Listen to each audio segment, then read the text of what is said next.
چھینک کے آداب: جب چھینک آئے تو سر جھکا کر منہ چھپا لیجیے اور آواز ہلکی رکھیے۔ چھینک آنے پر اللہ عز و جل کا شکریہ ادا کرتے ہوئے بلند آواز سے الحمدللہ، تمام تعریفیں اللہ عز و جل کے لیے ہیں، کہیے۔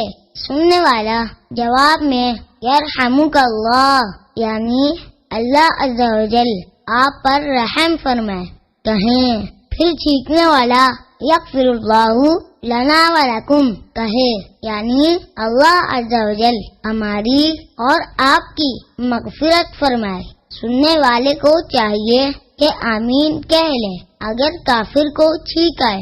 اگر غیر مسلم کو چھینک آئے اور اس نے الحمدللہ کہا تو جواب میں یہدیک اللہ، یعنی اللہ عز و جل تجھے ہدایت دے کہنا چاہیے۔ خطبے کے دوران اور نماز پڑھتے وقت کسی کی چھینک کا جواب نہیں دینا چاہیے۔